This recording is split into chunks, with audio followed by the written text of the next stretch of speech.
Selamat malam, Pak Tony, Bu Ros, Bapak Ibu semuanya yang terkasih dalam Kristus. Selamat malam juga para emosher dan semua peserta ke KKS Kelapa Gading dan semua Bapak Ibu pencinta kitab suci dimanapun berada. Terima kasih malam hari ini sudah hadir, sudah menyempatkan diri untuk hadir di Zoom ini walaupun masih suasana libur, mungkin masih libur. Terima kasih untuk semuanya. Seperti biasa, hari ini hari Rabu kita Zoom rutin KKS Kelapa Gading. Yang malam hari ini akan disampaikan oleh Bapak Tony. Bapak Tony, siapa? Pak. Hmm. Oke, malam hari ini sebelum kita mulai, mari kita awali dengan doa pembukaan. Kita siapkan hati. Dalam nama Bapa dan Putra dan Roh Kudus. Amin. Selamat malam Bapa di surga. Terima kasih atas penyelenggaraanmu dari pagi hingga malam hari ini. Kami boleh berkumpul dalam acara Sumur Yakub KKS Kelapa Gading ini. Bapa, pada malam hari ini pun kami akan mendengarkan sabdamu melalui putramu yang terkasih, yaitu Bapak Tony Sartono. Kiranya ya Bapak Engkau berkati, Engkau urapi Bapak Tony agar apa yang beliau sampaikan adalah benar dari sabdamu sendiri. Urapilah dan curahkanlah Roh Kudusmu, kiranya Engkau menerangi kami semua yang hadir di Zoom ini, agar kami lebih mengerti dan memahami lebih dalam lagi tentang sabdamu. Terima kasih Bapak, segala bentuk dan acara malam hari ini kami serahkan kepadamu, agar Zoom ini berjalan dengan lancar. Kemuliaan kepada Bapa dan Putra dan Roh Kudus, seperti pada permulaan, sekarang, selalu, dan sepanjang segala abad. Amin. Dalam nama Bapa dan Putra dan Roh Kudus. Amin. Baik Bapak Ibu yang terkasih, sebelum cara dimulai, saya akan sedikit mohon izin perkenalkan untuk pembawa kita, yaitu Bapak Tony, pembicara kita. Mohon izin Bapak Tony, saya akan sampaikan biodata Bapak sedikit. Jika nanti ada salah, mohon dimaafkan. Beliau bernama Bapak Tony Sartono. Beliau juga umat paroki Kelapa Gading, lingkungan FX2 ya Pak. Ya, Saat ini Pak Tony juga menjabat sebagai si katekese sejak tahun 2019 sampai sekarang. Dan juga sebagai prodiakon. Bapak juga sebagai lulusan KPKS Angkatan 29, juga lulusan KEP Angkatan 14. Beliau juga sudah menerbitkan tiga buku tentang penjualan ya Pak ya. Eh, Luar biasa nih Bapak. Oke, nah Bapak Ibu yang terkasih, inilah sekelumit biodata tentang Bapak Tony. Jika akan tahu lebih lanjut, boleh bertanya langsung dengan Bapak Tony. Dan bila ada salah dan kurang, mohon dimaafkan Pak Tony dan mohon dilengkapin jika berkenan. Bapak Tony, oke. Sekarang sudah, karena sudah malam, kita langsung saja. Silakan Bapak Tony, saya persilakan waktunya saya. Eh, kita mulai, Bapak. Bapak mulai untuk pengajaran malam hari ini, yaitu Sumur Yakub, dengan tema malam hari ini dari Injil Yohanes 4 ayat 35 sampai 40 ya Pak ya. Silakan Pak Tony. Yohanes 6 ya. Yohanes 4. Baik, selamat malam Bapak Ibu sekalian. Waduh, saya pertama kali ketemu Bu Rosita ini 2 minggu yang lalu.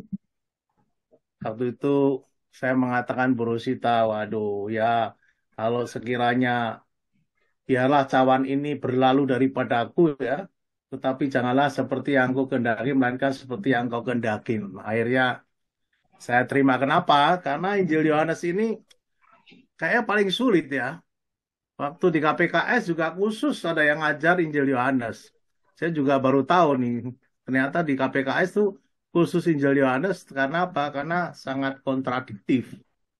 Mudah-mudahan tafsiran-tafsirannya nanti bisa dilengkapi karena saya lihat di sini ada Pak Bambang yang tiap hari menulis refleksi harian. Biasanya ada Pak Paulus, oh ini ada Pak Harun, Pak Budi Gunawan. Mudah-mudahan kita bisa saling melengkapi ya. Nah, memang yang dikatakan tadi saya coba share eh, ini ya. Oke, kalau kita lihat dari Injil Yohanes 6:35-40, seandainya kita langsung membaca di 35-40 maka akan terjadi kebingungan.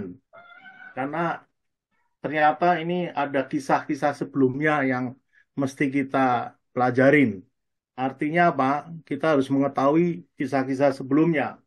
Beruntung Pak Paulus dan Pak Bambang sudah banyak mengisi refleksi harian yang mana eh, dari Injil Yohanes eh, yang pasal 6 ayat 1 dan selanjutnya, maka di sini saya akan mulai dulu dengan kisah yang di mana Yesus membuat mukjizat yang luar biasa, yaitu memberi makan 5.000 orang.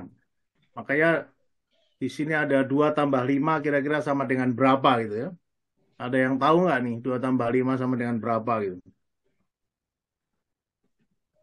Silakan Bapak Ibu, 2 tambah 5 ini sama dengan berapa? 7 mestinya ya, 7 ya. Tapi ternyata kalau 2 ikan dan 5 potong roti, hasilnya 5.000 plus lima 12 ribu. bakul.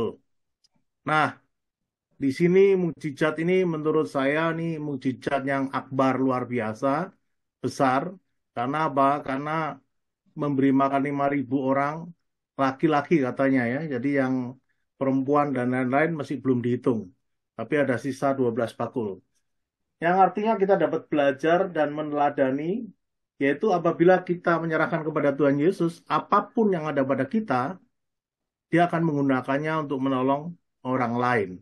Ini kisah yang kita lihat dari refleksi harian dari Pak Bambang Pak Paulus, yaitu kisah ini yang membawa nanti ke ayat 35 sampai 40. Karena kalau tidak kita nggak tahu lagi dari mana nih sebetulnya kalau tiba-tiba ada roti hidup. Nah, tentu saja tidak hanya di Yesus memberi makan 5.000 orang, tetapi kita lihat lagi siapa yang punya 5 roti dan 2 ekor ikan. Mungkin kita bisa mencoba mencari tahu ya, walaupun di Alkitab saya cari tahu nggak tahu reasonnya apa, kenapa ada anak kecil yang memberikan 5 roti dan 2 ekor ikan. Kira-kira ada yang mau sharing nggak? Mengapa anak kecil? Tentunya yang dewasa pasti punya juga ya. Mau tahu punya roti satu kayak apa ikan. Betul nggak? Kenapa kok anak kecil? Kira-kira di balik ini ada apa ya? Mungkin ada yang mau memberikan masukan? Silakan Bapak Ibu. Anak kecil lebih tulus untuk memberi. Lebih tulus ya. Baik, anak kecil lebih tulus. Tapi cucu saya itu kalau diminta es krimnya, Bu Rosita, waduh, nggak mungkin kasih loh. Egois sekali. Dia nggak mungkin berbagi kepada orang lain. Ini anak kecil ya, susah untuk berbagi tuh. Apalagi orang dewasa ya. Tapi di sini kenapa anak kecil ya? Tadi kan Bu Ros bilang lebih tulus. Kenapa? Ada yang mungkin yang mau mau memberikan opini. Kenapa kok si anak kecil? Memang nggak disebutkan sih ya. Mengapa anak kecil gitu tiba-tiba anak kecil membawa 5 roti dan 2 ekor ikan.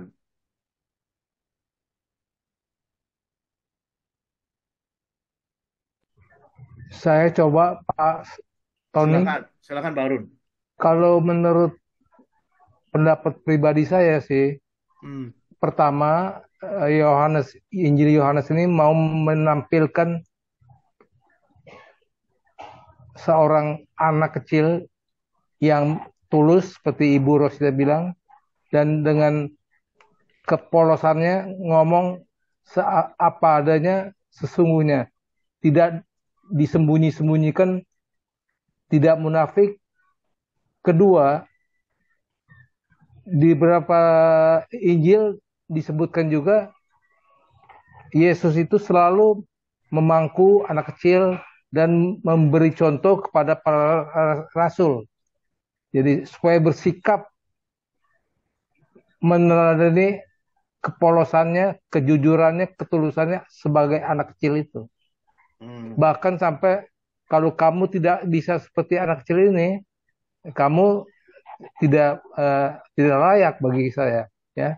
Jadi anak kecil di mata Tuhan Yesus berharga. Padahal kita mungkin sepelekan anak kecil, tetapi di mata Tuhan itu adalah sangat berharga, sangat mulia anak kecil itu. Sehingga dalam keadaan susah, menderita, atau dalam keadaan tragis, anak kecil ini bisa dengan hati yang tulus menyerahkan apa yang ada di miliknya itu. Itulah yang mungkin perlu dipelajari oleh kita orang dewasa. Ya, seperti itu kira-kira tanggapan saya, Pak Tony. Oke, terima kasih Pak Harun. Jadi kalau tadi ya saya pikir anak kecil ini bawa 5 roti 2 ekor ikan, orangnya ribuan begitu, percuma juga dikasih gitu kan. Pikirnya kalau dikasih 5 roti 2 ekor ikan, orangnya banyak sekali, apa mungkin gitu. Tetapi tadi dikatakan memang kelihatannya memberikan contoh anak kecil ya, di mana anak kecil itu dengan tanpa tedeng aling-aling, mungkin karena lebih polos ya anak kecil ya. Kalau suruh beli soto tapi soto nggak ada, tidak mungkin dia beli sate gitu Pak ya. Jadi kalau beli soto nggak mungkin dia beli sate, pasti nggak ada lah beli soto gitu. Tapi kalau anak dewasa mungkin orang dewasa bisa beli soto, belinya sate gitu kalau sotonya nggak ada. Oke, terima kasih Pak Harun. Ada lagi yang mungkin yang mau kasih komentar nih anak kecil ini?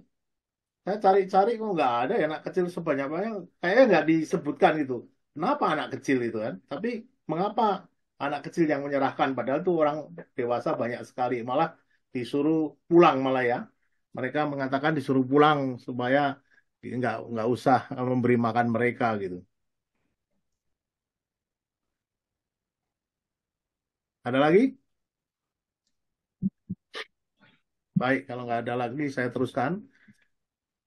Ternyata anak-anak ini kan memiliki potensi sama dengan orang dewasa dalam melakukan tindakan besar dalam pekerjaan Tuhan. Jadi tercatat dalam usia anak ini, ia memberikan sepenuhnya, artinya ternyata anak dan orang dewasa ini bisa sama-sama melakukan pekerjaan besar. Sehingga dia pun dicontohkan memberikan 5 roti yang dia punya dan 2 ikan kepada Tuhan Yesus. Nah, setelah itu cerita mengalir terus, masuk ke Yesus berjalan di atas air. Ya, di Yohanes 6, 16, 21. Di mana Yesus berjalan di atas air ini, gambarannya adalah suatu gambaran ketika kondisi badai menerpa susahnya kehidupan, menerima kehidupan Yesus akan membawa keselamatan sampai ke tujuan.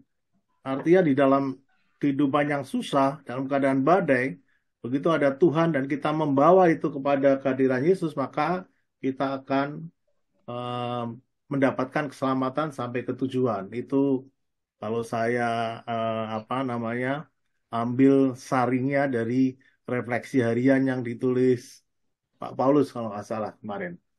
Nah, tentu saja Yesus berjalan di atas air ini kembali mukjizat yang diadakan oleh Yesus. Ini juga luar biasa juga mukjizatnya. Kemudian di 22 sampai 29 orang banyak mencari Yesus. Orang banyak mencari Yesus. Kenapa? Ternyata hanya untuk makan minum gratis. Ya, setelah makan ikan dan roti, ternyata motivasi ikut Yesus adalah makan minum gratis. Saya rasa sama ya, seperti kita seringkali mengharapkan makanan jasmani. Ya, seringkali kekhawatirannya, contohnya waktu tahun 98 ya, begitu ada kerusuhan yang diserbu pertama kali ya supermarket ya.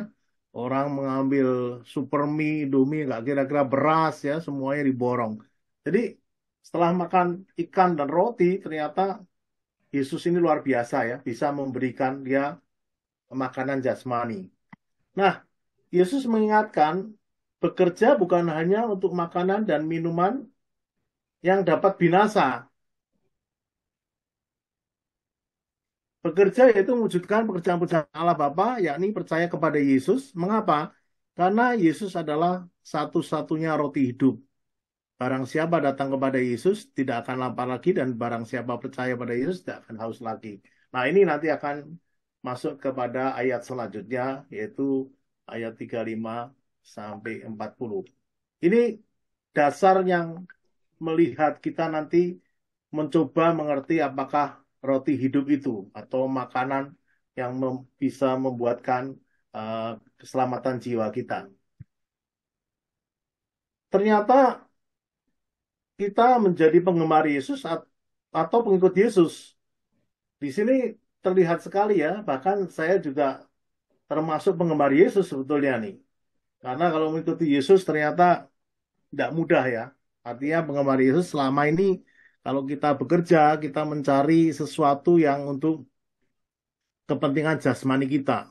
Bahkan waktu saya apa pensiun itu saya pikir kita berhitung ya, kita berkalkulasi gimana nih setelah pensiun nih.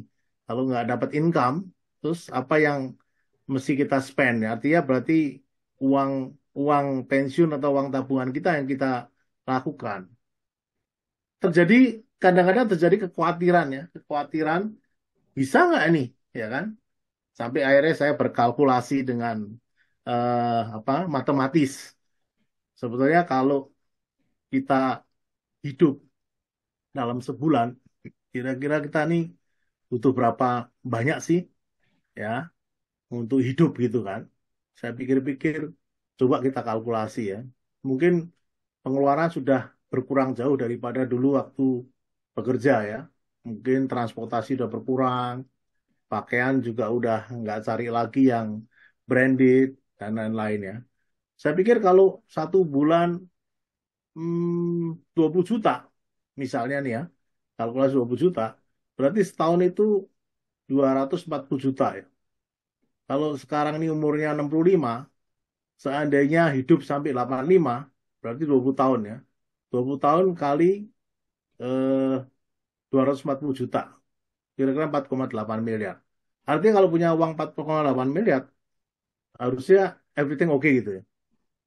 Kenapa kita harus khawatir gitu kan? Nah, ini hitung-hitungan makanan jasmani. Artinya kita kalkulasi seperti itu, tapi ternyata banyak orang yang tetap khawatir. Artinya apa? Walaupun umur 80, uang yang sudah depositonya di mana-mana, tetap aja dia kekhawatiran. Itulah tadi makanan yang atau minuman yang bisa dapat binasa. Nah, mudah-mudahan kita semua di sini sudah mulai mau menjadi pengikut Yesus daripada penggemar Yesus. Inilah orang banyak mencari Yesus karena apa? Karena ternyata mereka penggemar Yesus, bukan pengikut Yesus. Nah, mari bisa kita lihat selanjutnya, yaitu adalah Yohanes 6 ayat 35-40, roti hidup. Bisa dibacakan oleh siapa yang ingin membacakan ayatnya?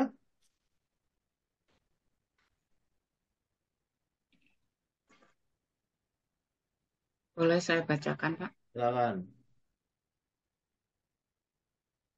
Kata Yesus kepada mereka, "Akulah roti hidup. Barang siapa datang kepadaku, ia tidak akan lapar lagi.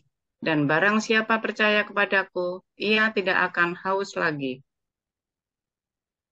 Tetapi aku telah berkata kepadamu, sungguh pun aku telah melihat aku, kamu tidak percaya.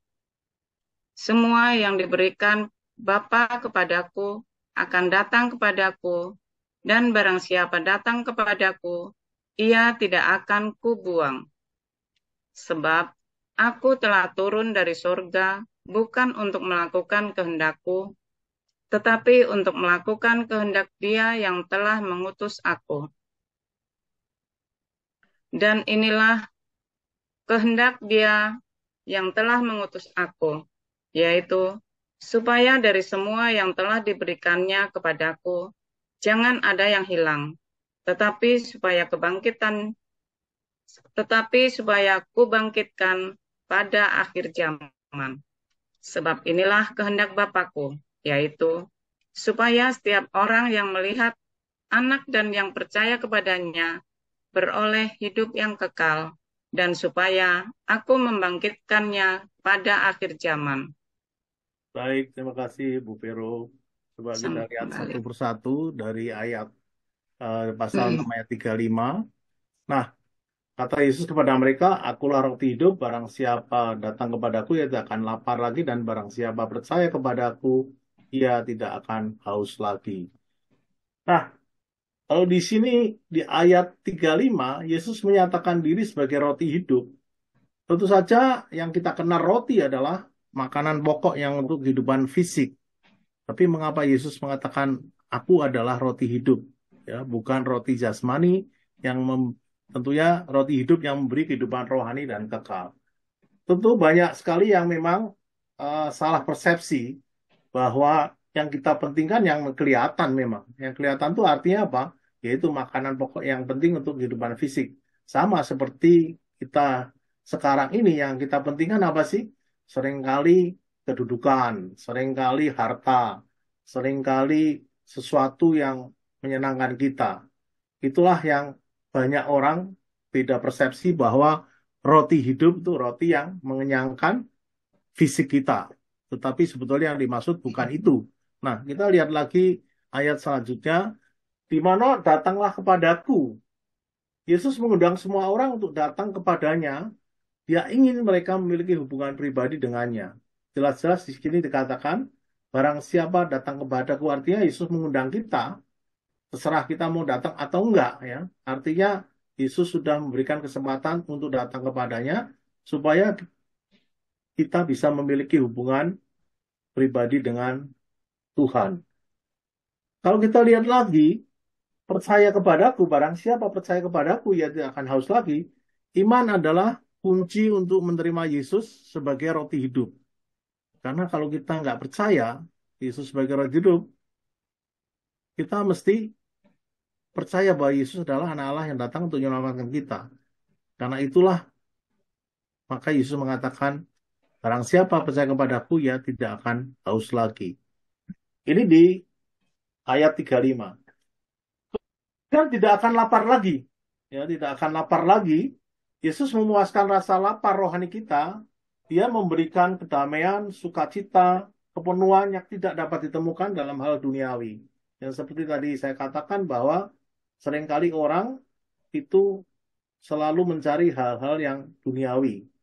Sehingga kita melupakan bahwa Yesus mengundang kita, artinya dia menawarkan kehidupan rohani yang kekal. Nah, tidak akan haus lagi.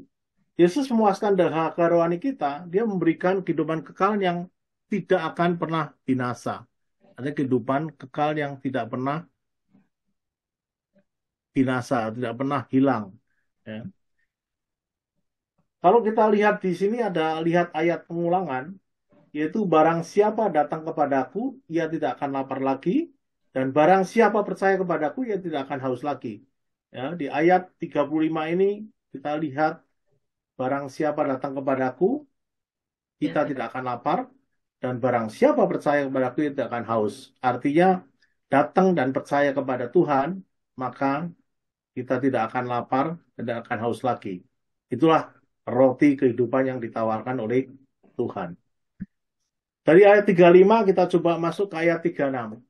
Tetapi aku telah berkata kepadamu, sungguh pun kamu telah melihat aku, kamu tidak percaya. Nah, ini yang biasanya orang mengatakan seeing is believing, ya.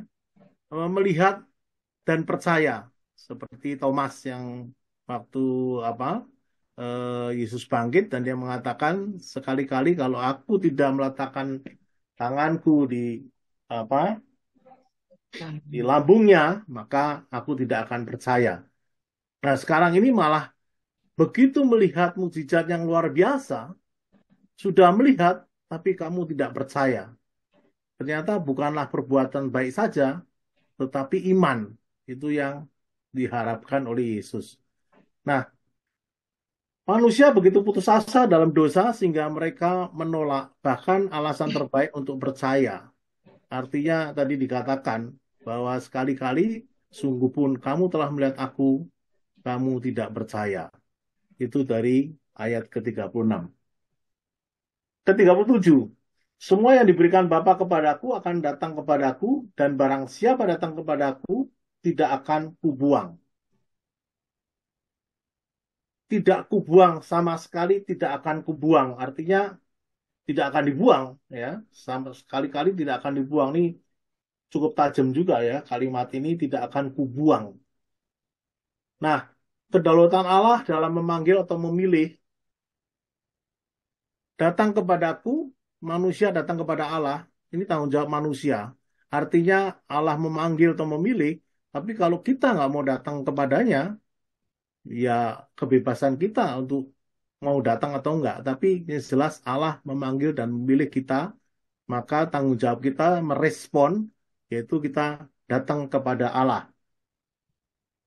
Kalau orang datang pasti tidak aku buang. Di sini dikatakan, kalau datang padaku tidak akan kubuang. Artinya tidak dibuang itu, ya tidak dibiarkan saja, tapi dilindungi, dijaga, dipertahankan. Ya, bukan hanya ya udah kamu datang ya udah aku sih nggak ngapa-ngapain gitu, nggak saya buang, tapi ternyata artinya adalah dilindungi, dijaga dan dipertahankan. Itulah Tuhan kita yang memanggil, memilih kita.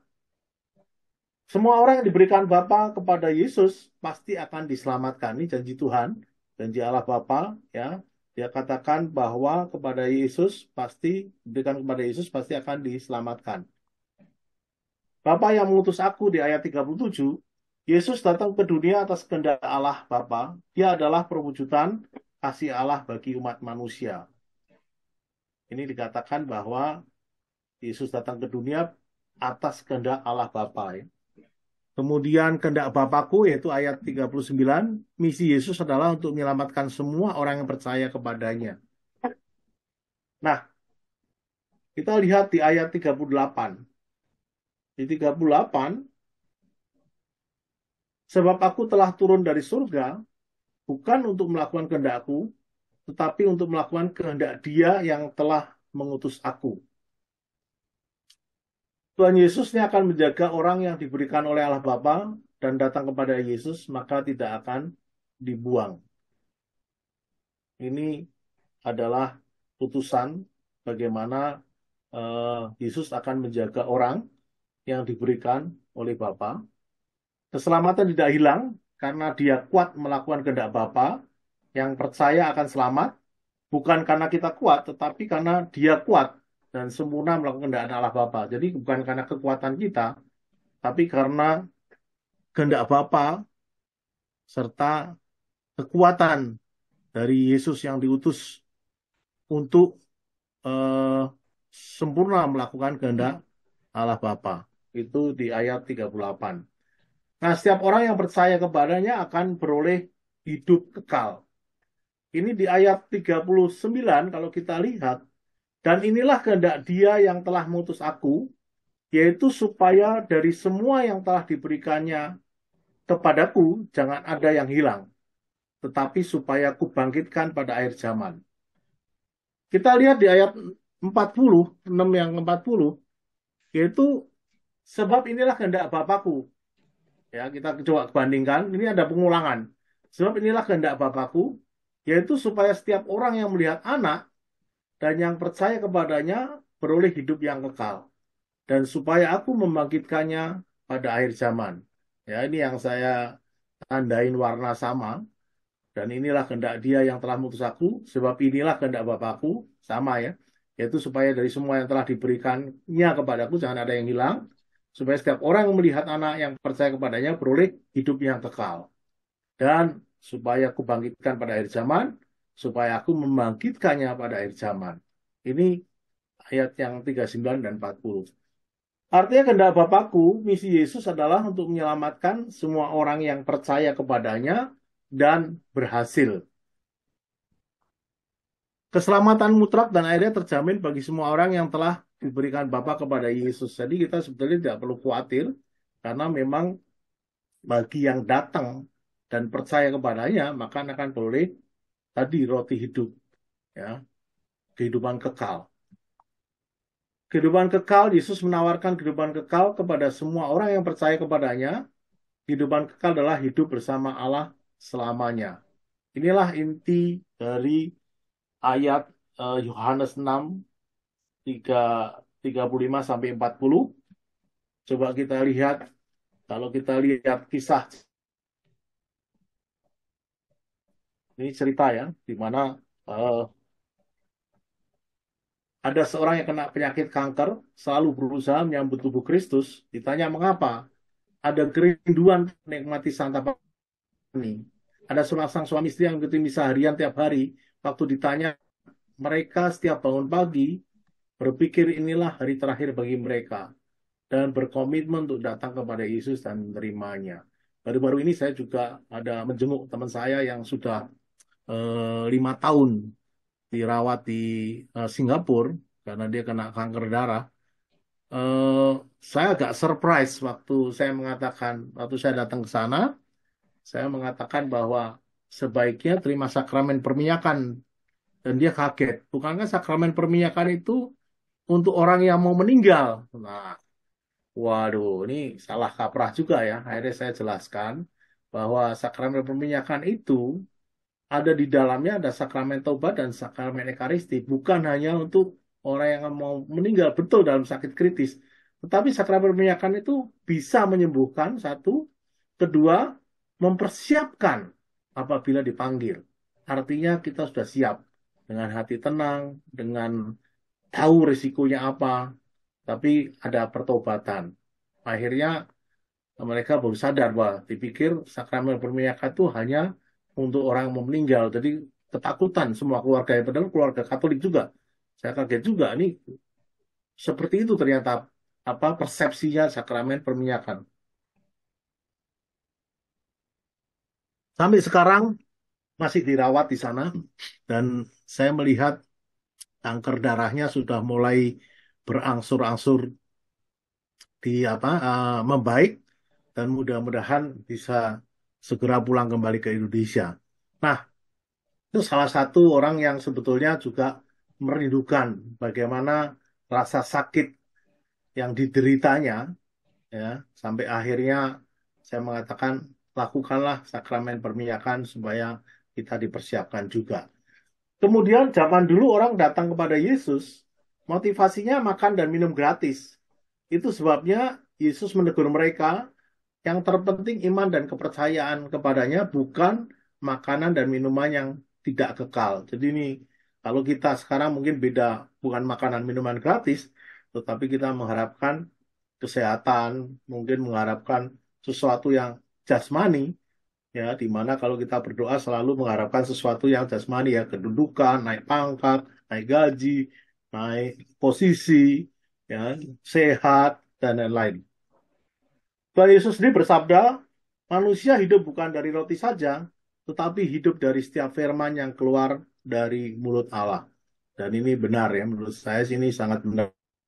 Kadang-kadang kita lihat dari segi jasmani aja, tapi sebetulnya eh, kita perlu makanan rohani.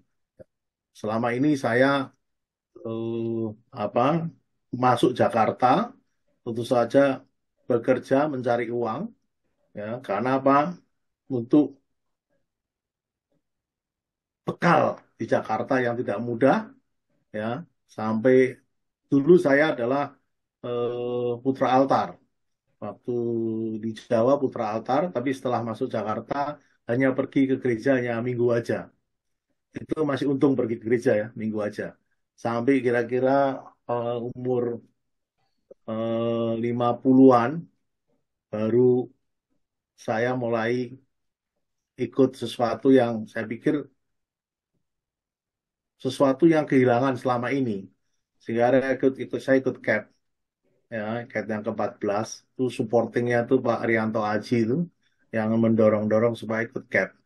Setelah ikut CAP, saya melihat di CAP ini kok ternyata, wah, pengajarnya luar biasa ya. Saya kaget juga di Katolik ini ternyata pengajarnya luar biasa. Dari mana itu ya? Kok hebat-hebat ya yang ngajar CAP.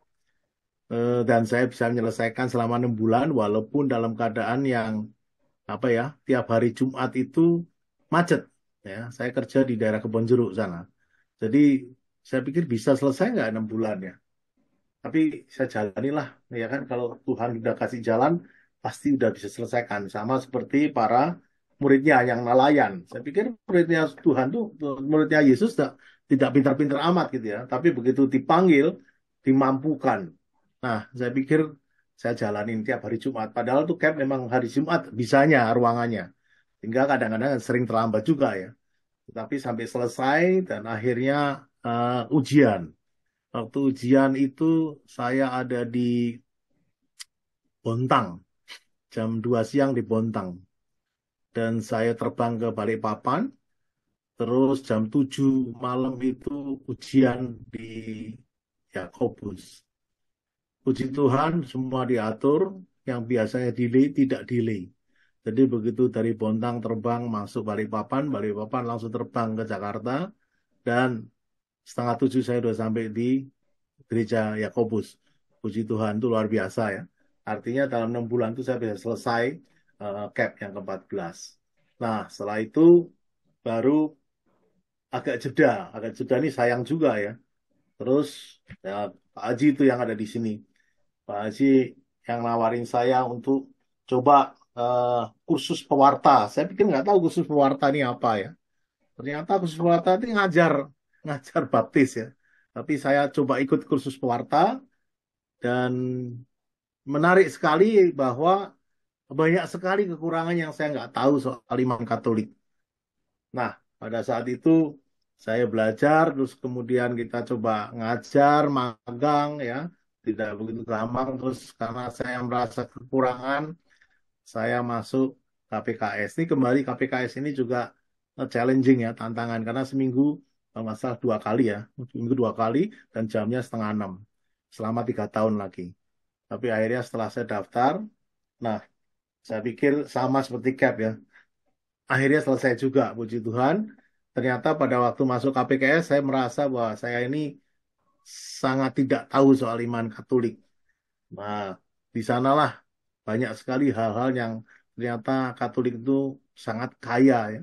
Sangat kaya pengajarannya, banyak sekali yang kita nggak paham. Sayang sekali ya, seandainya banyak orang Katolik yang mengenal itu, wow, luar biasa nih. Karena kita punya library-nya ya, kita punya ajaran-ajarannya semua. Dan terus saya masuk ikut fokus tuh Katolisitas. Nah, di sana diperbanyak lagi, luar biasa. Fokus ini luar biasa Katolisitas. Ya, selama setahun. Nah, akhirnya saya mencoba untuk mengerti lah, paling tidak mengenal. Nah, kalau orang Katolik banyak yang mengenal ini, saya pikir sih untuk berpindah, untuk nyebrang akan sangat sedikit, dan kemudian untuk mengajarkan ke anak-anaknya akan lebih baik lagi. Karena heran juga ya, karena seringkali ada anak muda dua-duanya Katolik, terus anaknya kok nggak dibaptis bayi. Katanya tunggu nanti ya, setelah besar, biarkan dia milih sendiri ya. Ini agak aneh. Kalau gitu, bapak ibunya nggak pasti ya ikut Katolik. Apakah akan menerima kehidupan kekal atau enggak. Akan menerima roti hidup atau enggak, itu nggak jelas. Sehingga biarkan anaknya memilih sendiri setelah agak besar. Nah, ini repot.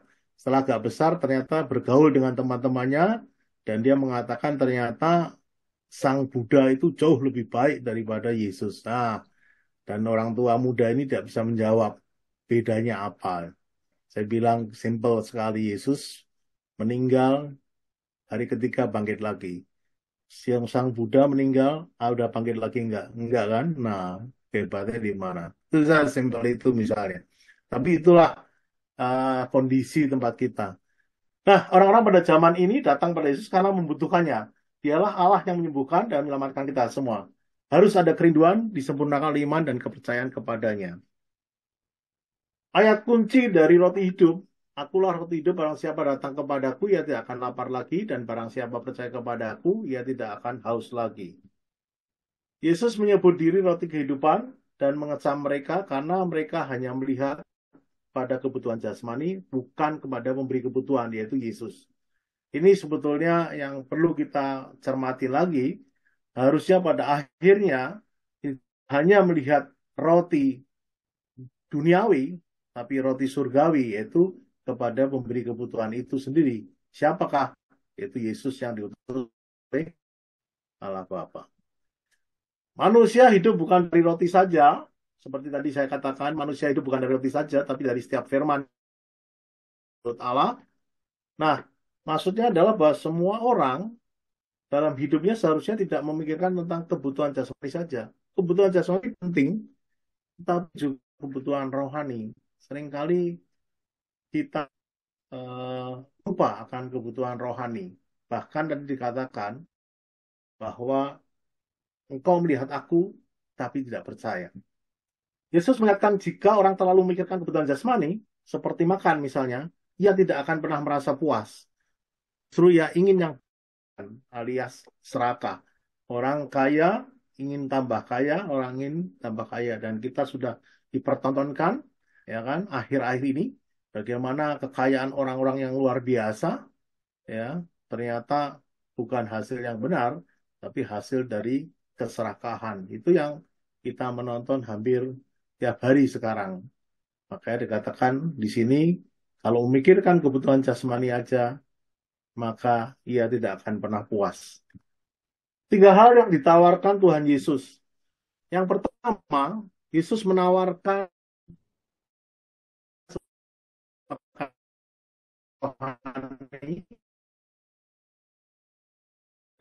di dalam diri kita. Akulah roti hidup. Itu yang ditawarkan Yesus. Yang kedua, dia menjanjikan persahabatan yang tidak terputus dan kebebasan dari rasa takut, ditinggalkan atau terputus dari Tuhan. Barang siapa yang datang kepada aku, ia tidak akan kubuang. Dan yang ketiga, Yesus menawarkan kepada kita harapan untuk ikut serta dalam kebangkitannya. Setiap yang melihat anak dan percaya kepadanya, beroleh hidup yang kekal, dan supaya aku membangkitkannya pada akhir zaman. Ini 3 hal yang ditawarkan Tuhan Yesus di roti hidup ayat pasal ke-6, 35-40. Dan apa itu roti hidup? Sebagai summary-nya, yang pertama adalah sumber hidup yang kekal. Roti hidup adalah sumber hidup yang kekal. Yang kedua, sumber kepuasan hidup sejati. Dan yang ketiga adalah sumber kekuatan dalam menjalani hidup sehari-hari.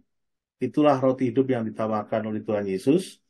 Sebaiknya dan seyogyanya kita mulai menjadi pengikut Yesus, tapi bukan penggemar Yesus. Nah, refleksi diri untuk mengakhiri renungan pada malam hari ini. Yang pertama adalah, apakah Yesus sudah menjadi roti hidup bagi kita? Dan yang kedua adalah, apakah saat ini Anda sudah merasakan kepuasan yang sejati? Bapak Ibu sekalian, terima kasih. Semoga renungan yang singkat ini bisa kita perkaya dengan masukan-masukan, komentar-komentar, sehingga ayat ini menjadi lengkap. Kalau saya mengatakan mungkin dari barat dan timur, mungkin ada yang dari selatan dan utara atau dari pusat, sehingga kita kaya sekali mengenai arti daripada pasal 6 ayat 35-40 ini. Terima kasih Bu Vero, silakan dilanjutkan. Ini refleksi diri, kalau mau menjadi diskusi silakan. Senang sekali bisa mendapat komentarnya. Terima kasih Bu Vero dan teman-teman semua. Baik, terima kasih Pak Tony atas pemaparannya. Bagi Bapak Ibu semuanya yang ingin menambahkan atau ingin bertanya atau mau berdiskusi tentang apakah Yesus sudah menjadi roti hidup bagi kita dan apakah saat ini kita sudah merasakan kepuasan yang sejati. Silahkan Bapak Ibu yang mau men-sharingkan atau bertanya atau menambahkan? Silakan. Yuk, Bapak Ibu, silakan supaya kita saling melengkapi. Apakah Yesus sudah menjadi roti hidup bagi kita? Apa hanya roti jasmani, roti duniawi? Saya rasa kalau roti duniawi semuanya yes ya, tapi roti hidup bagi kita saya nggak tahu nih.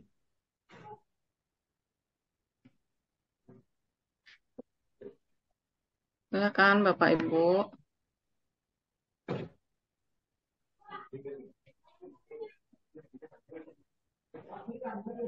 Pak Bambang, ada yang mau tambahkan atau men-sharingkan tentang roti hidup?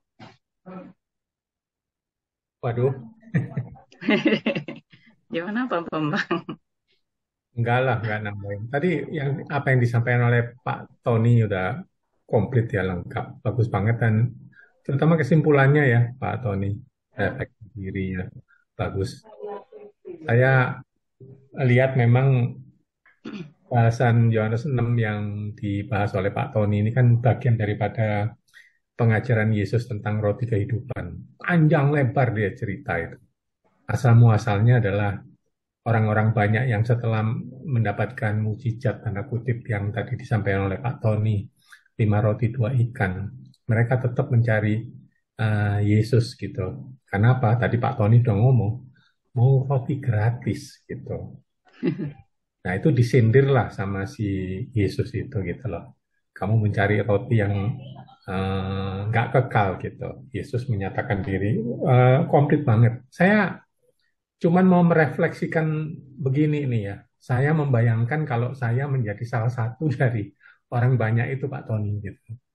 Ya, betapa ya seringkali saya malah sering meminta tanda gitu sama Yesus gitu ya. Minta mujizat lain. Padahal mujizat lain yang sudah terjadi pada diri saya itu sudah terlalu banyak gitu. Nah, kadangkala kita kurang menyadari lah gitu. Saya kadang-kadang kurang menyadari, selalu minta sesuatu tanda gitu loh. If ini minta Yesus gitu. Nah, ini kan meminta tanda.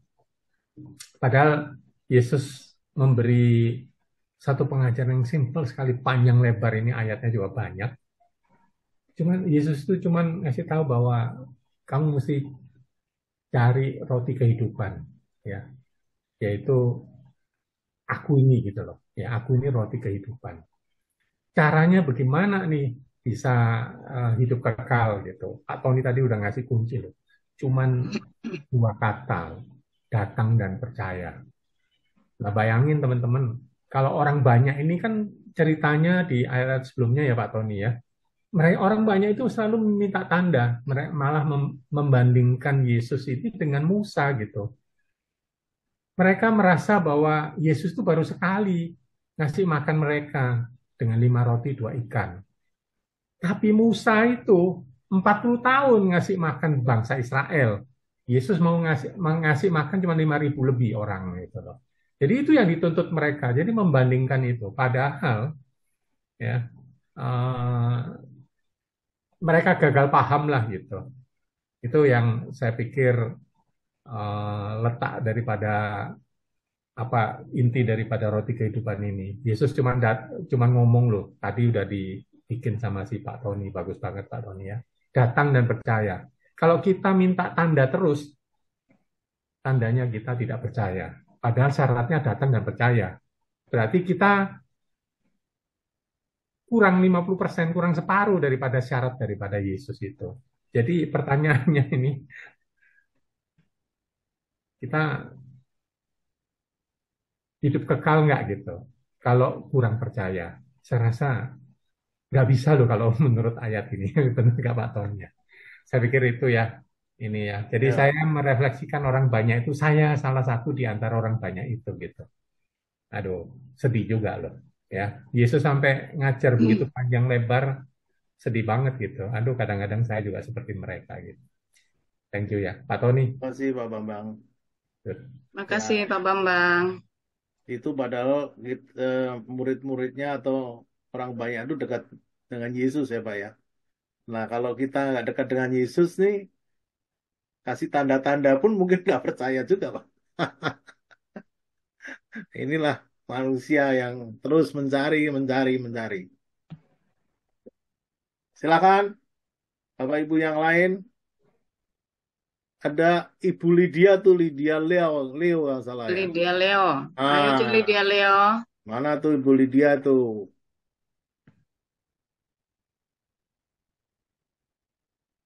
Bu Elis, Pak Harun. Mau sharing Pak Harun?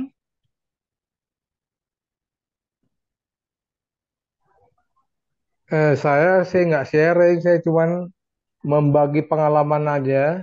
Ya, Kalau silakan Pak Harun.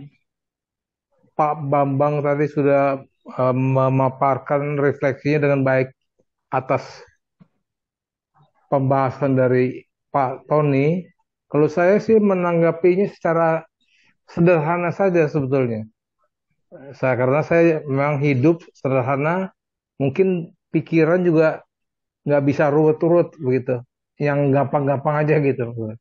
Kalau saya melihatnya begini, jadi poin yang tadi Pak Tony sampaikan itu percaya, datang dan percaya. Saya mengambil eh, awalnya dari di depannya itu, bagaimana orang bisa datang dan percaya kepada Yesus Tuhan, Tuhan kita, ya kan? Nah, kalau menurut kita yang pernah belajar atau pernah mendengarkan dari homili para pastor atau ikut Emmaus Journey, saya masih ingat adalah satu kata sebetulnya, kenal, mengenal Yesus Kristus. Kalau sudah mengenal, baru masuk ke dalam bisa melihat dan percaya dan mengikuti kehendak Yesus. Nah, bagaimana mengungkapkan mengenal Yesus itu, bagaimana mengungkapkannya? Bagaimana kita bisa dianggap sebagai sahabatnya? Karena tadi Pak Tony sebutkan sahabat Yesus. Kalau saya melihat lagi ke depan lagi, yaitu kehendakku bukan kurban bakaran, bukan kurban sembelihan, tetapi mereka yang melakukan kehendak aku, yang melakukan kehendak aku. Jadi saya terus mendapat satu kesimpulan untuk saya, bukan untuk yang lain ya. Yang lain kan lain-lain caranya. Kalau untuk saya nih, saya belajarnya mulai dari membaca kitab suci setiap hari, berdoa setiap hari, pelan-pelan makin mengenal Yesus melalui kitab suci. Terus di langkah keduanya, saya belajar melakukan firman Tuhan itu. Sekecil apapun, sikap, perilaku, dan perbuatan. Mungkin tindakan kasih yang besar-besar, saya juga belum pernah melakukan. Kalau yang kecil-kecil saya lakukan. Yang saya bisa lakukan, saya lakukan. Misalkan contohnya KKS ya, Yakobus. Setiap hari Rabu ada Zoom meeting. Saya selalu hadir. Sedapat mungkin hadir. Boleh bilang bisa memenuhi kebutuhan itu dan memenuhi juga panggilan itu. Itu salah satu contoh yang bisa saya refleksikan. Seperti saya juga menjadi fasilitator di EJ, itu juga panggilan juga bagi saya. Saya bisa berbagi pengalaman dan berbagi kitab suci yang saya tahu bagi teman-teman sahabat-sahabat Emmaus yang mengikuti Emmaus Journey itu. Dengan demikian, saya merasa bukan sombong sih, tapi paling sedikit saya sudah berusaha, berupaya melakukan apa yang menjadi kehendak Tuhan. ya sudah membaca kitab suci, sudah melakukan tindakan kasih walaupun kecil-kecil aja, kecil-kecil. Itulah yang saya bisa refleksikan bagi teman-teman. Kebetulan juga teman-teman dari Emmaus Journey yang hadir hari ini juga lumayan banyak. Jadi kiranya semoga juga berguna juga bermanfaat bagi teman-teman Emmauser juga. Begitu Pak Tony, terima kasih Bu Terima kasih Vero. Pak Harun, Terima luar kasih Pak biasa. Harun. Sudah menjadi pengikut Kristus ya Pak Harun ya. Bukan Belajar terus, penggemar. belajar terus. Oke, baik. Terima kasih. Yang lain, ini Bu Rosita nih pasti banyak nih. Silakan Bu Ros. Ya, Banyak ya. saya merasa tidak salah pilih mengundang Pak Tony Sartono untuk hadir di Zoom KKS. Terima kasih Pak Tony. Memang eh, ini ya temanya ini luar biasa. Memang saya jujur ya, saya sering merasa ya tanpa roti hidup itu, hidup kita itu bisa terpuruk. Jadi saya eh, sudah tiap hari itu pasti menerima hostis semampu saya bisa hadir gitu ya. Karena saya merasa itu satu kebutuhan. Jadi saya baru-baru ini lagi membaca buku untuk tentang mengapa dunia itu penuh kejahatan. Dan di situ dibahas oleh para filsuf bahwa perdebatan. Eh, Tuhan itu roti hidup, Tuhan itu maha tahu pencipta segalanya. Mengapa Tuhan membiarkan kejahatan itu ada di dunia?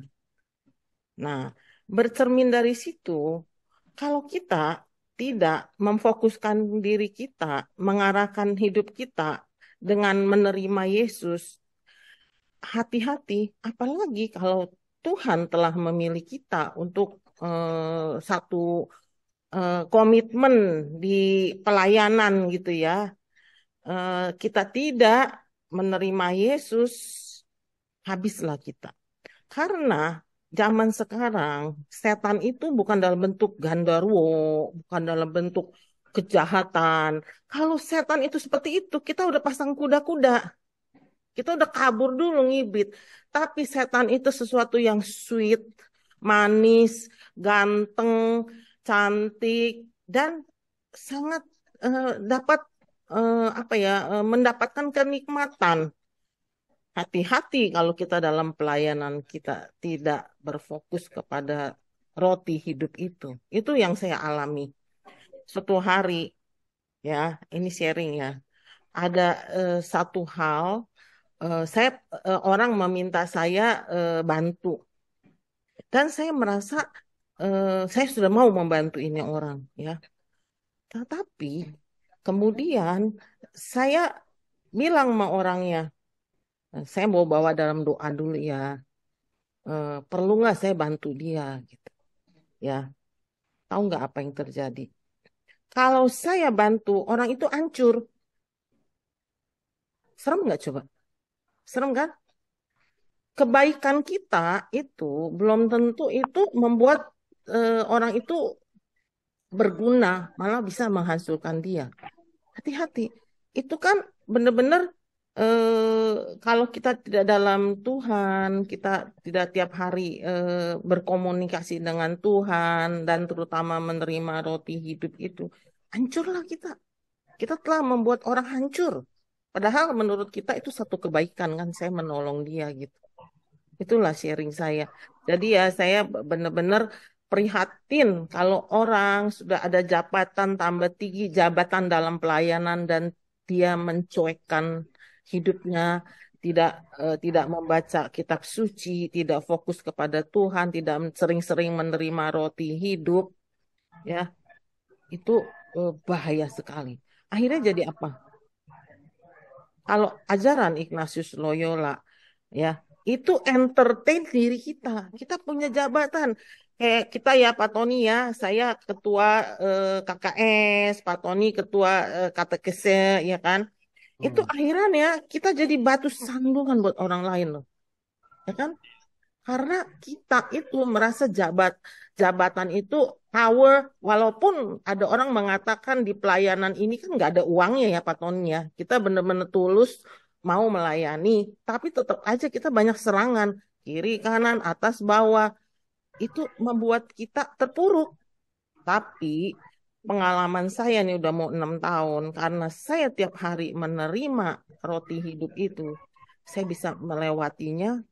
Walaupun saya terpuruk, saya kecewa, tapi saya anggap itu bagian dari hidup saya, mengikuti Yesus, menggendong bersama Yesus, menggendong salib. Jadi saya dapat menerima itu dengan legowo gitu. Asal enggak, kita hancur, kita terpuruk. Seperti kita sering lihat ya di pelayanan. Kenapa si A berantem sama si B, walaupun dia sering menerima roti hidup, karena dia tidak mengolahnya. Dia tidak berkomunikasi dengan Tuhan. Roti hidup itu hanya dia terima hanya sebagai hosti, bukan tubuh Yesus. Hati-hati, itu yang saya selalu merenung kepada diri saya sendiri. Hati-hati. Dan seperti contoh ya, saya ingin dipuji. Oh, saya tampil nih di Zoom KKS. Waduh, saya mesti tampil sebagus mungkin ya. Nanti dikritik lah, nanti pokoknya nggak dapat pujian. Itu berkatmu sudah ada karena kamu dipuji orang, ya kan? Sedangkan kita masuk di Zoom ini seperti Pak Tony tadi, pasti dia sudah berdoa, dia dalam membuat membuat apa ya yang akan ditampilnya itu sudah mengundang Roh Kudus, Tuhan yang bicara. Itu menurut saya itu salah satu sharing yang saya sedang renungkan, dan tidak selesai dari di sini sampai Tuhan memanggil kita, belum tentu kita bisa lolos. Karena seperti ada seorang Romo ya, dia ulang tahun. Banyak orang menawarkan dia ini itu. Saya dulu merenung, dia ngomong gini, Bu, doakan saya sampai dalam peti masih memakai baju Romo, baju imam. Saya dulu merenung, kenapa ya dia ngomong gitu? Ternyata perjuangan kita itu sampai titik darah penghabisan, Tuhan memanggil kita, itu belum tentu kita berhasil. Gitu loh, Bapak Ibu. Gitu ya Pak Tony, terima kasih. Ini temanya benar-benar luar biasa. Semoga yang mendengar tema hari ini itu sadar bahwa roti hidup itu kita perlukan benar-benar, dan kita harus mengolahnya. Bukan hanya sekedar hosti yang kita terima, keluar gereja kita menghujat orang, gosipin orang, marah sama orang, dan kita bete, kita berperang, bukan itu. Ya, supaya kita bertumbuh, kita dapat menjadi terangnya Yesus dimanapun kita berada. Gitu loh ya. Terima kasih ya Bapak Ibu. Terima kasih, Bu Rosita. Bapak Ibu, ada yang lain? Silakan ditambahkan. Silakan sharing tentang Yesus sudah menjadi roti hidup bagi kita. Bapak Ibu, sharing itu juga mewartakan Bapak Ibu. Iya. Apa yang kita dapatkan dari roti hidup ini, kan pasti yang hadir di sini pasti komuni kan, walaupun tidak tiap hari. Karena memang kalau ada kesempatan tiap hari, dan saya kebetulan ada kesempatan dan saya niatkan. Tapi kalau tidak bisa pun tidak apa. Paling enggak ajaran gereja itu seminggu sekali kita harus menerimanya gitu ya Bapak Ibu ya. Bukan berarti saya mengharuskan tiap hari itu dengan kondisi kita masing-masing ya Bapak Ibu ya. Nggak usah merasa oh saya tidak bisa loh karena saya kerja. Ya itu juga pelayanan, bekerja juga pelayanan gitu ya. Jadi tidak harus gitu. Dan kebetulan saya memang ada kesempatan untuk itu, dan saya niatkan gitu ya Bapak Ibu ya. Itu saya tambahkan lagi.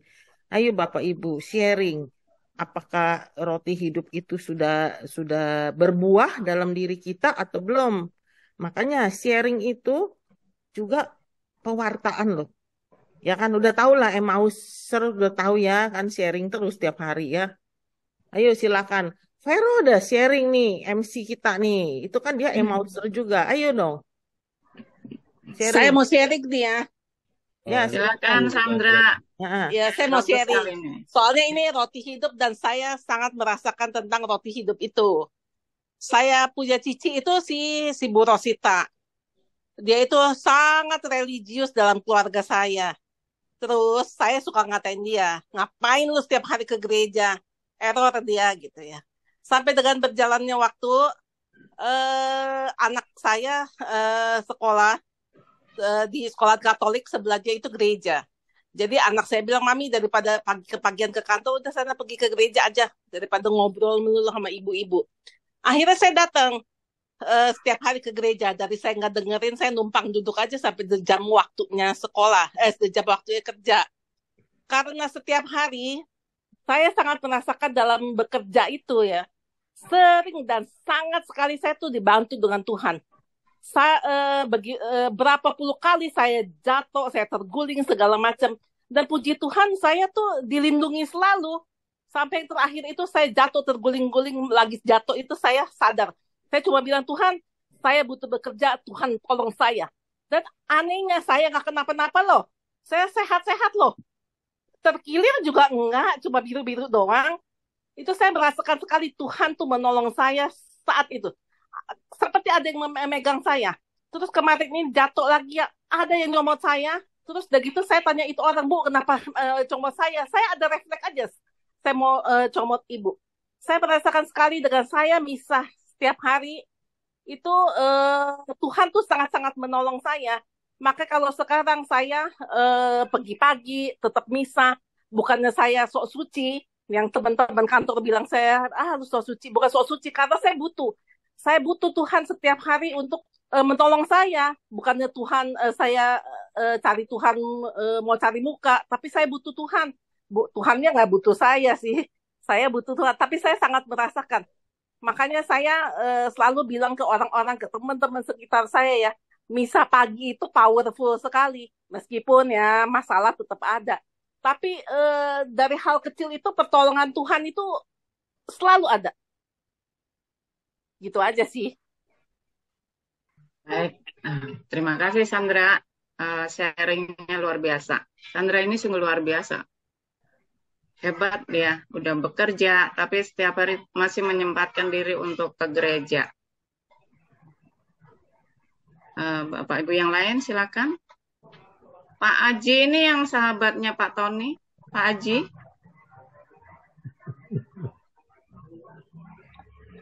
Pak Aji. Pak Rianto Aji. Ya, selamat malam. Iya, malam Pak. Silakan sharing Pak. Kan sahabatnya Pak Tony, pasti banyak nih. Saya muridnya Pak Tony, bukan sahabatnya. Saya setuju sekali sih, semestinya apa yang diungkapkan sudah lengkap semua sih. Tadi yang Pak Tony bilang tentang datang dan percaya. Saya bilang itu datang dan ya, bukan datang atau percaya. Karena banyak sekali orang yang merasa percaya aja sudah cukup, tidak usah datang. Makanya ada orang yang buat apa datang ke gereja? Kita kan cukup percaya dan berbuat baik, nggak usah datang ke gereja. Tapi kalau menurut dari perikop ini datang dan percaya. Nggak bisa cuma datang doang dan nggak bisa cuma percaya doang. Jadi itu datang dan percaya. Kemudian yang kedua, saya setuju sekali itu sama Bu Rosita. Bu Rosita itu memang salah satu motivasi yang membuat orang setiap hari ke gereja. Saya juga sering disentil sama dia itu. Jadi kalau kita sudah tahu roti hidup itu dan seperti itu suruh datang dan percaya, maka tidak lain dan tidak bukan seperti yang himbauan Bu Rosita sama Bu Sandra tadi. Ya, kita semestinya harus sebanyak mungkin datang dan percaya untuk menikmati roti hidup itu, gitu.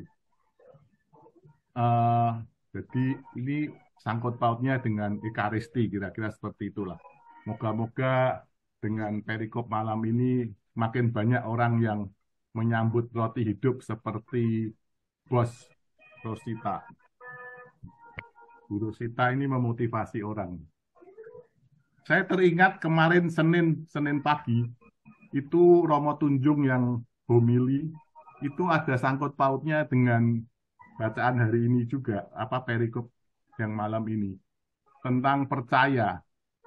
Orang kadang-kadang datang dan percaya, tapi percayanya itu karena dia punya kebutuhan. Percayanya itu punya kebutuhan. Kalau doanya atau kebutuhannya tidak tercapai, dia akan tidak percaya. Seperti kalau Pak Tony tadi bicara itu tentang mujizat, tentang tanda-tanda, tentang apa. Karena orang banyak sekali merindukan tentang itu. Padahal semestinya kalau Romo Suto bilang itu, kita tidak boleh berhenti hanya di tanda, tetapi yang ditandakan.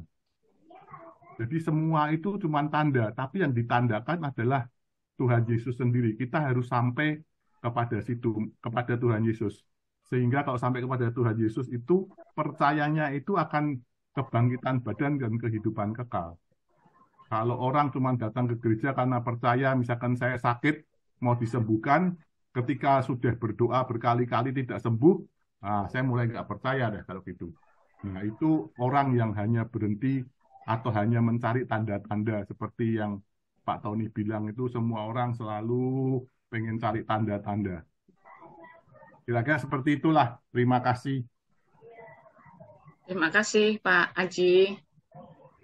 Pak Aji ini Pak Aji ini satu level sama saya tuh di KPKS tuh. Dia tapi luar biasa tuh. Lulusnya perfect. Ya Pak Kumlaut ya. Aji ya. Kumlaut ya. Cum laude. Kalau saya belas kasihan Romo lulusnya.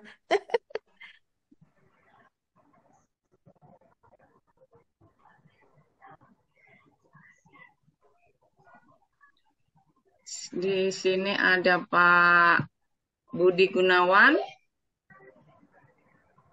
Pak Budi Gunawan, silakan sharing. Mari. Selamat malam, bisa kedengaran? Malam Pak. Malam. Kalau untuk saya, rasa kehidupan ini pengaruhnya besar ya. Dari dulu saya itu nggak pernah aktif di lingkungan wilayah sampai sekarang jadi korwil. Jadi sejak saya memutuskan untuk total menjalankan iman, itu semakin dipercaya oleh Tuhan. Walaupun saya nggak percaya gitu. Saya ini nggak percaya diri, Tuhan yang percaya. Saya baru ngurus keluarga saya pikir oke, tanggung jawab saya sebagai kepala keluarga. Tapi terus Tuhan mempercayakan saya sebagai kepala lingkungan, dan sekarang saya jadi korwil. Semakin lama semakin banyak dan saya semakin terlibat dalam kehidupan warga masyarakat di sekitar sini. Semakin banyak Anda berserah kepada Tuhan, itu semakin dimampukan. Kita nggak hanya untuk diri kita sendiri, tapi juga pengaruh pada lingkungan sekitar. Dari anak kecil ke satu, pengaruhnya ke 5.000 orang. Ya. Semakin lama akan semakin memberi berkat kepada orang dan lingkungan sekitar kita. Itu yang saya alami sih.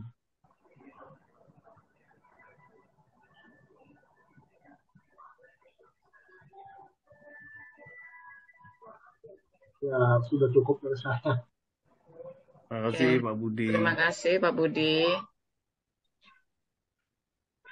Silakan yang lain. Kita sekarang minta prodiakon untuk sharing. Salah satunya kan Pak Tony. Sekarang ada banyak prodiakon sini nih. Bu Melani Tusin, Bu Elis. Satu sharing dong. Gimana tiap hari membawa roti hidup dan membagikannya kepada orang. Apa yang mereka rasakan dan apa yang berubah dalam hidup mereka. Ayo dong, kita mau dengar. Ibu Melani nih, dia juga satu angkatan sama saya di KPKS nih. Bu Melani, silakan. Atau Bu Elis dah yang udah jadi prodiakon kawakan dari zaman dulu. Ayo cerita. Kalau Pak Tony kan udah sharing banyak. Dia prodiakon, dia luar biasa sih. Bu Elis, ayo Bu Elis. Gimana? Bu Elis KPKS juga tuh. KPKS senior tuh. Ya, gimana tiap hari membawa tubuh Yesus, roti hidup. Roti hidup. Ayo Bu Elis, kita mau denger nih Bu Elis. Silakan Bu Elis. Atau Bu Melani nih, Melani ayo. Sharing dong, biar kita siapa tahu dari sini tiba-tiba besok pada daftar jadi prodiakon, ya nggak, Pak Tony? Iya, betul. Nggak usah diminta lagi. Ayo cepat, itu namanya Tuhan telah memilih untuk menarik orang untuk jadi prodiakon. Silakan Melani, Bu Elis. Siapa lagi Bu sih? Melani, ada Ibu Carol, Ibu Carol itu ya, prodiakon. bukan. Iya, Oh, Bu Carol, dia juga banyak pengalaman tuh. Banyak pengalaman Bu Carol. Silakan Bu Carol. Silakan buka mic-nya.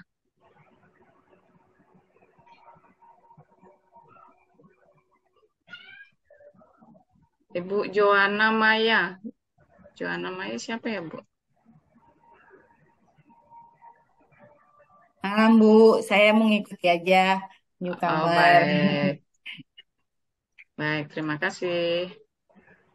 Saya sharing lagi ya satu ya. Oh, boleh. Nah, karena kita menerima roti hidup, kita mendapat hikmat. Apa yang kita lakukan itu dipandu sama Tuhan benar. Saya mau sharing ya. Ini ada Bu Feni, ada Bu Afong. Mereka itu suatu hari pergi sama saya ziarah ke Yerusalem. Di dalam rombongan itu ada satu suaminya Katolik, istrinya Muslim. Istrinya sudah bilang, saya mau ikut kalau dia boleh masuk ke Masjid Al-Aqsa. Masjid Al-Aqsa itu berdampingan dengan Bait Allah yang zaman dulu gitu ya. Dan satu rombongan itu semua Katolik, sama hanya satu ibu itu Muslim. Tapi kita nggak tahu bahwa dia sudah minta untuk masuk ke sana.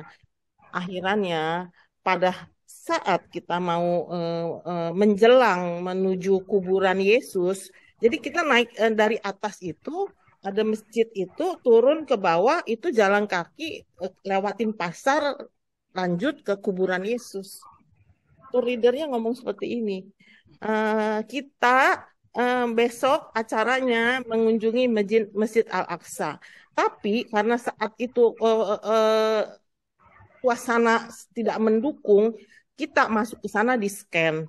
Dan ternyata apa yang kita bawa, salib, rosario yang berbau ini ya, apa ya, perlengkapan untuk kita berdoa itu mesti ditinggalkan. Tidak boleh bawa sama sekali untuk masuk ke situ.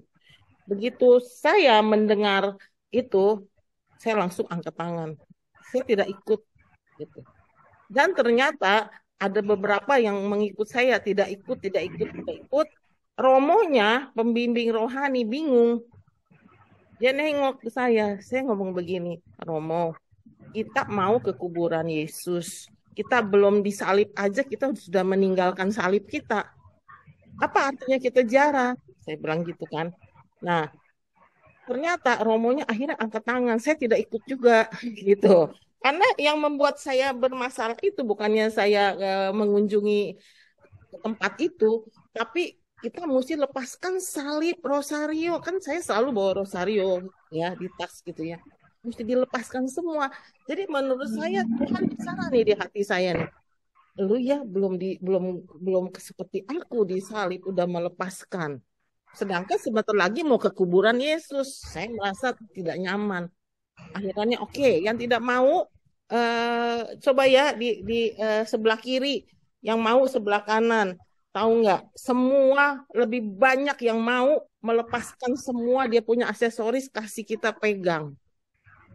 Saya pikir, waduh, ternyata lebih banyak yang menyerahkan salibnya kepada orang untuk hanya masuk ke situ. Tapi kan saya nggak mau komentar. Tapi hati saya sudah bulat. Walaupun saya sendiri, saya akan jalan sendiri ke kuburan Yesus. Saya udah bulat. Tahu nggak apa yang terjadi setelah dihitung-hitung? Yang ke kuburan Yesus itu 12 orang. Saya bilang sama Romo, memotivasi Romonya. Romo. Gitu pilihan Yesus loh, 12 murid loh. Aku bilang gitu. Untuk Romo ikut. Asalnya Romo yang jadi Yudas. Aku godain dia. Ya kan? Tapi di sini Apa yang saya mau ceritakan?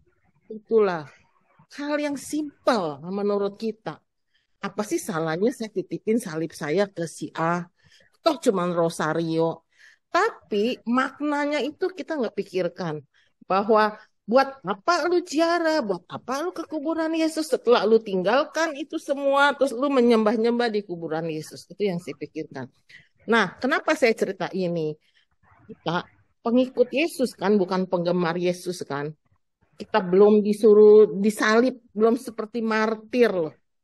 Hanya dengan masalah yang bertubi-tubi. Apakah kita tetap mau setia kepada Yesus?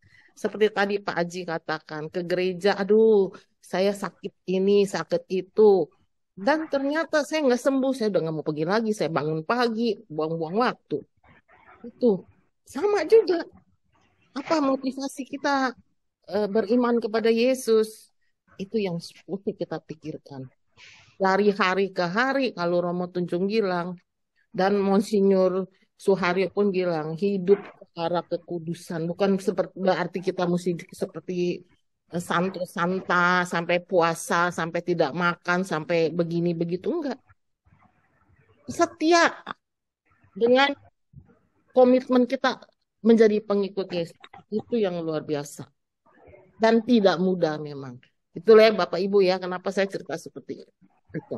Dan saya bahagia saya tidak menolak, walaupun hanya sekedar rosario saya titipin ke orang, saya bahagia saya tetap ada memegang Yesus apapun yang terjadi. Itu loh Bapak Ibu ya. Terima kasih. Terima kasih Bu Rosita. Bu Alice Budiman, Bu Alice Budiana. Belum ada lagi ya, menghilang.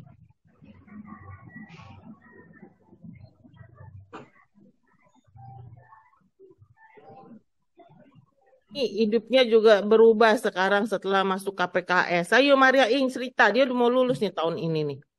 Maria Ing, ayo sharing. Maria Ing. Ya, Ayo baik. sharing, gimana berubah Maaf hidup? nih tadi saya terlambat ya, tadi ada kerjaan jadi baru masuk lewat.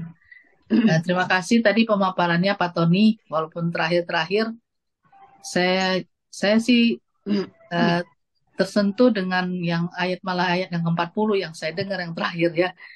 Itu yang sebab inilah kehendak Bapakku supaya setiap orang yang melihat anak dan yang percaya kepadanya beroleh hidup yang kekal, dan supaya aku membangkitkannya pada akhir zaman. Nah itu yang pas saya masuk, pas ada ini ayat ini ya. Yang saya maksud di sini kan dalam kehidupan kita ini kan menuju kehidupan kekal itu kan nanti ya. Maksudnya itulah yang kita harapkan untuk mendapatkan hidup kekal. Dan dalam pergumulan hidup ini kan seperti tadi Bu Rosita bilang bahwa seorang pastor itu kan tetap ingin memakai jubahnya dan setia pada sampai tetes darah terakhir dia menjadi pastor. Bagaimana juga kita sebagai istri, sebagai suami tentu harus memakai istilahnya tetap dalam janji kita dalam hidup kita supaya memperoleh hidup yang kekal itu ya. Nah, yang menjadikan hidup ini kan perjalanan hidup kita itu kan macam-macam ya. Ada yang kehidupannya setia aja, ada yang hidupnya kacau, ada yang ya macam-macam lah, ada yang mungkin sudah jalan dulu suaminya. Jadi kita tuh hidupnya di dunia ini kan diberi pencobaan ya, diberi tantangan lah, bukan cobaan, tapi tantangan dalam hidup ini untuk menghadapinya.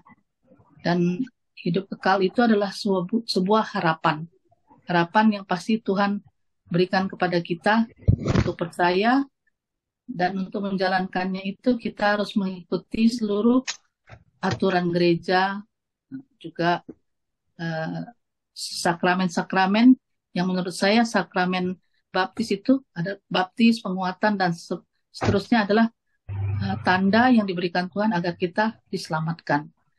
Yang menjadi pertanyaan saya, bagaimana hidup orang yang pada terakhirnya dia tidak melakukan apa yang dikehendaki Tuhan dan apa yang sudah dijanjikan. Apakah pasti dia sudah tidak dapat hidup kekal? Bagaimana Pak Tony? Saya ingin tahu jawabannya. Terima kasih. Terima kasih. Yang penting Bu Maria ini ada pertobatan, Bu. Itu yang terakhir. Kalau ada pertobatan seperti penjahat yang di sebelah salib Yesus. Walaupun dia penjahat, tapi dia katakan yang salah nih bukan Yesus, saya yang salah. Yesus bilang, dosamu sudah diampuni dan engkau akan bersama aku di Firdaus. Sesimpel itu kok. Makanya kalau orang mau meninggal, harusnya ada pertobatan. Supaya memastikan bahwa dia dipersiapkan untuk pergi dengan hati yang tenang. Seringkali karena tidak ada pertobatan, kayak selalu sakramen perminyakan, ada pertobatan, sakramen tobat, dan ada sakramen ekaristi kalau bisa. Nah, baru sakramen perminyakan itu terjadi.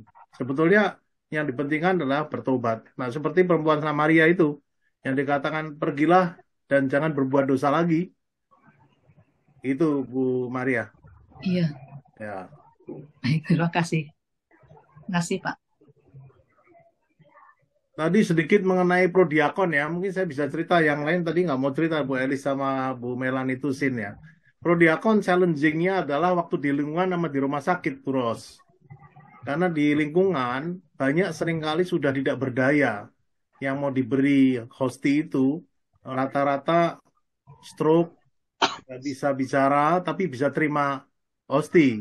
Mereka rindu terima hosti. Kadang-kadang mereka juga sebetulnya kesepian sih. Dalam arti kesepian karena dianggapnya walaupun ada keluarganya itu seperti seakan-akan tanggung jawab prodiakon.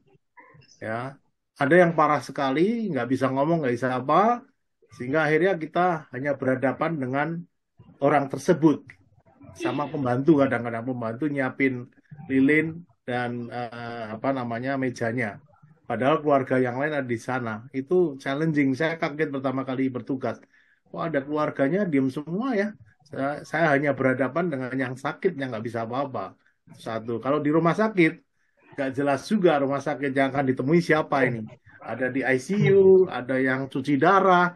Tapi itu tantangan. Menurut saya sih pelayanan yang cukup menarik ya. Artinya setiap kali tugas di sana kita nggak tahu nih nanti sama siapa nih, ya kan? Ada yang cuci darah, ada yang di ICU, ada yang di VIP. Dan pernah masuk di rumah sakit Mitra VIP lantai 5 kalau salah, yang semalam berapa juta gitu. Saya surprise juga, saya ingin lihat sih kayak apa sih. Wow, ternyata memang besar sekali. Tapi ya kembali lagi, di situ ada yang sakit, ada suaminya, ada anaknya.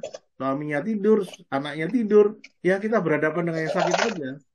Itu tantangannya di sana. Tapi kalau yang di gereja menurut saya sih sebetulnya waktu aja ya. Karena apa?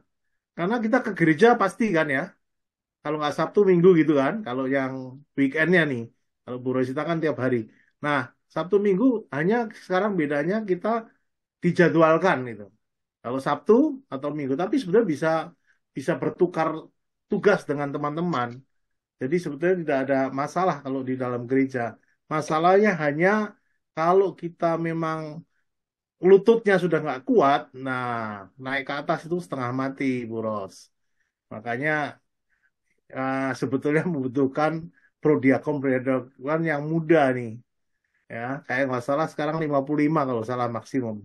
Di atas 55 mungkin pengecualian gitu. Itu di prodiakon challenging tantangannya dan pelayanan seperti itu. Saya nggak tahu Bu Elis atau Bu Melani mungkin punya pengalaman berbeda. Kalau mau menambahkan silakan. Siapa tahu ini banyak yang tertarik untuk jadi prodiakon karena ternyata membutuhkan prodiakon regenerasi gitu. Baik, terima kasih Pak Tony. Ini Bu Elis sudah buka nih. Sorry ya, tapi saya nggak buka video ya. Apa deh wajahnya kelihatan. Mohon izin. Oke. Ya. Pengalaman saya sih kalau tadi prodiakon ya, antar komuni itu selama pandemi ini memang karena yang lansia waktu itu nggak boleh dulu kan ngantar ke lansia juga. Tapi pengalaman saya selama 3 periode dulu sebelum pandemi itu memang rutin saya mengantar komuni untuk para lansia ya. Bukan hanya yang sakit di rumah sakit, di mitra dulu lebih banyak. Tapi juga di rumah-rumah di sini, di kompleks. Nggak kompleks di lingkungan aja, tetapi sewilayah. Jadi mulai dari City Home, terus Friends Walk, dan juga di tempat saya.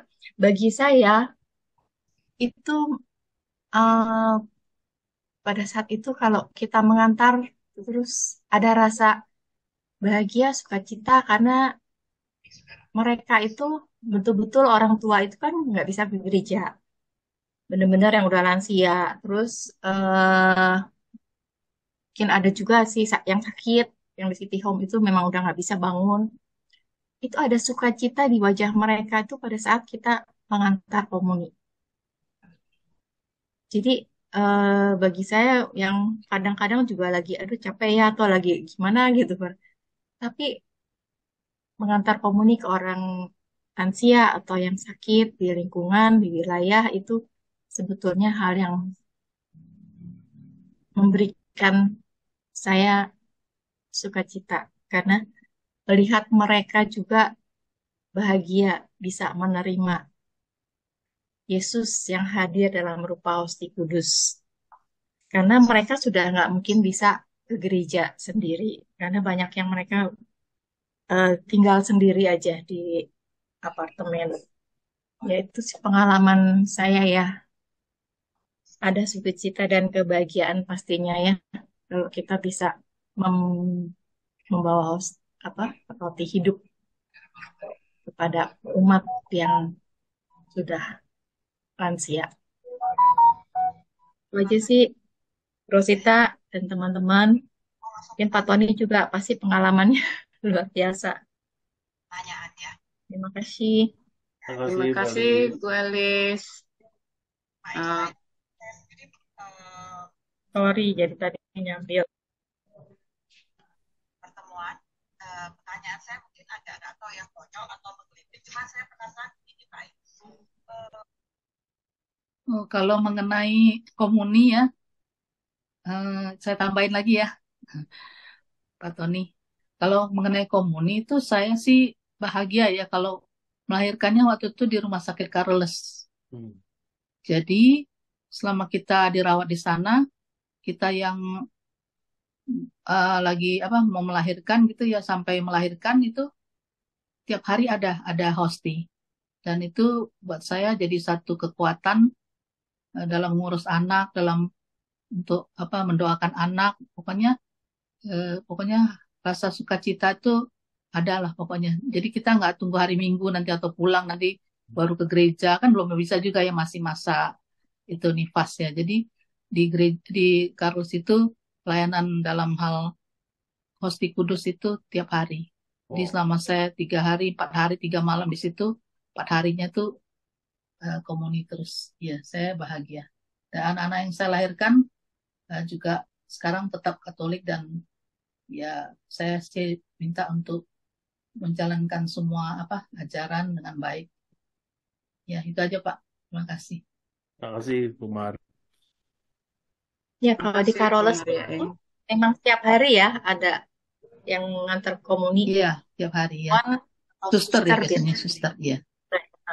Kalau di sini sih pengalaman saya tuh dulu seminggu sekali diminta antara mitra yang lebih sering, pernah juga sekali di Gading Fluid.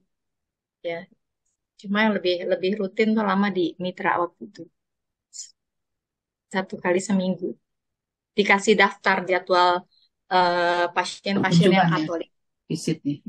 Pasien-pasien yang Katolik visitnya di Iya, kalau udah mau datang tuh cleaning-cleaning gitu, kita udah tahu. Ya, jadi kita udah siapin juga kan ngambil hostinya ke gereja berapa orangnya gitu. Jadi udah minta daftarnya dulu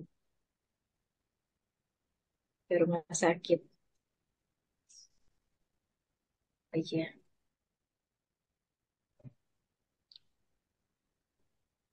Terima kasih, Bu Alis.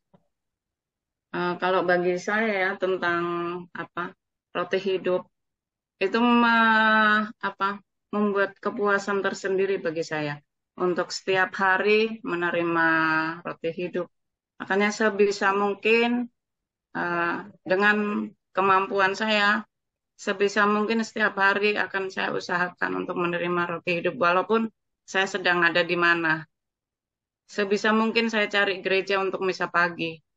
Itu karena eh, kalau sudah pagi sudah menerima roti hidup, rasanya untuk menjalankan hari-hari, menjalankan aktivitas sehari itu enteng rasanya.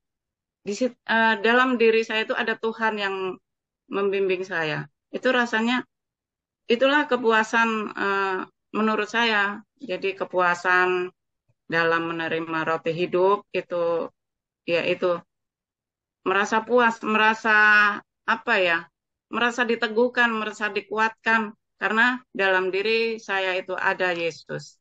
Itu sih kalau menurut saya. Jadi dimanapun saya berada, sebisa mungkin saya cari misa pagi, sebisa mungkin. Itu kalau menurut saya.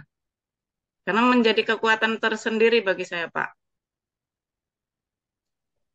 Itu sharing saya, Pak. Luar biasa. Tidak mudah itu ya. Tapi sudah jadi kebutuhan ya, Bu Vera ya. Iya, seperti ya seperti itu sih mungkin seperti kayak Bu Rosita itu menjadi kebutuhan. Jadi kalau sudah terima roti hidup rasanya mau ngapain itu enteng, tenang karena sudah ada di dalam diri saya, sudah ada Tuhan yang menuntun kita. Karena Ya. Tuhan tinggal dalam diri kita. Kita ada dalam Tuhan gitu kan. Jadi merasa seperti itu. Jadi merasa bahagia, merasa enteng, merasa puas, merasa kita mau ngapain pun merasa di diri saya ada Tuhan. Itu jadi kekuatan.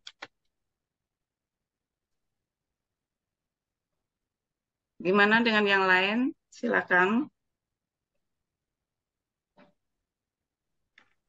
Ada yang mau menambahkan? Kalau enggak, kita tutup. Pak Tony, sudah cukup atau mau ditambahkan? Cukup, saya rasa udah menjelang cukup, malam. Ya. Oke, baik. Sudah jam 9 kurang 14. Rasanya boleh kita tutup ya, Bu Ros. Oke, baik. Mari kita akhiri malam hari ini. Semoga apa yang kita dapat malam hari ini dari sharing-sharing teman-teman dan dari pemaparan dari Pak Tony, Bu Rosita, dan teman-teman yang lainnya itu menjadi menguatkan kita bagi kita semua. Semoga kita tetap akan menjadi pengikut Kristus, bukan hanya penggemar Kristus. Mari kita